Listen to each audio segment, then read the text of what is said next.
PEGI 16. We used to make these great linear campaign shooters, and what we wanted to do with Destiny was create a living world. We are ready to jump into the Trials of Osiris. This place is so cool. By being a live game, we can experiment with things, we can try new things. Bungie listened. They're picking the good maps. We believe that players want a world that they can check into, a world that invites them to come back and check something out that wasn't there before. We want to be a living game. We want it to be a hobby, and the live team is a reflection of Bungie's commitment to doing that. High five. Yeah, all right. The live team has been in charge of doing everything from playlists to weekly patches to Iron Banner rollouts and Trials of Osiris. This is crazy. Oh, there's loot, guys. There's We loot. want to bring in more quest lines, more stuff to do, more stuff to chase, more loot items, more guns, more gear. What I like as a player is that when I come into the world and there's an event going on, the world's a really different place. That makes the world feel alive, and it's just a more fun place to be in. What we want to create is an engaged audience that wants to keep coming back, and that your friends, your social network is part of what's like pulling you back into the world. We have a wonderfully connected community, and that's something that makes Destiny just kind of magical, honestly. Look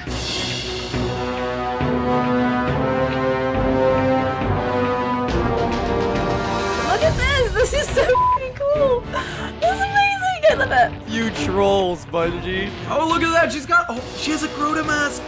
Oh my god. We had looked at the tower and the social experience and said, why don't we have awesome holidays? Like, why don't we build on that Jack-o'-lite Halloween experience from last year and do something bigger? Story, cutscene, missions with mask on is freaking hilarious.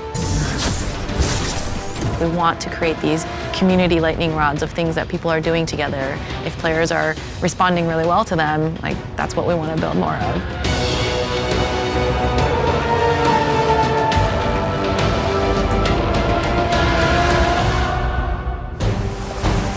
World events for the live game is a way for us to introduce new concepts to the players.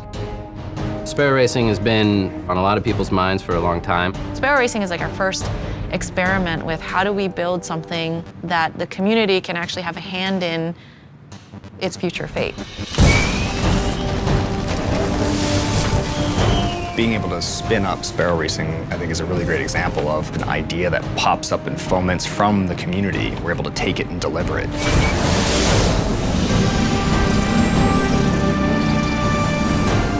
If people love it, awesome, we can continue building on it and making it better. If people don't like it, we can get feedback on it and bring it back, or just decide to scrap it and put our time, energy, and our people on something else.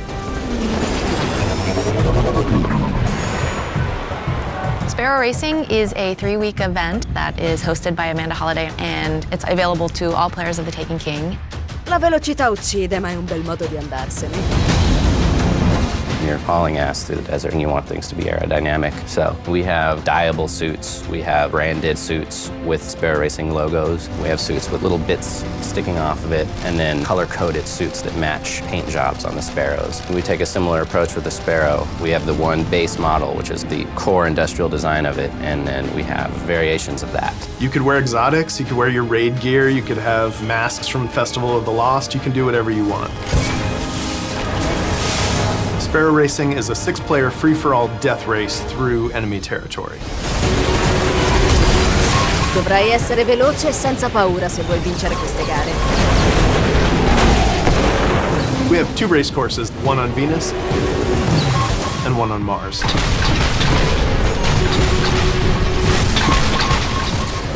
Campus Martius is a circuit through the buried city on Mars. Mars is our easy track, and the Venus one is our more advanced track. Venus is called the Infinite Descent because you're always going downhill, and at the end you hit a teleporter and it brings you back to the top of the level.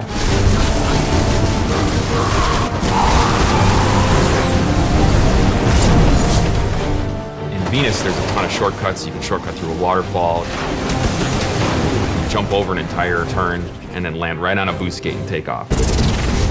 Nobody's really going to have a better Sparrow than anybody else. It's really about your performance on the track. The main skill that you will need is based off of you and how you drive. Boosting at the right time, braking at the right time. Knowledge is important. Knowing the race course is important. The more gates you miss, the slower you'll go. The more gates you hit, the faster you'll go. Main things you can do to upset your opponent is you push them out of the gate, you push them into fans, cause them to explode. Whatever you can do to make sure that you are the only one hitting the gate so that you get the boost and you end up taking the lead. You're gonna see with Sparrow Racing something you haven't seen before. And if you like that, let us know, and for sure, you will see more coming.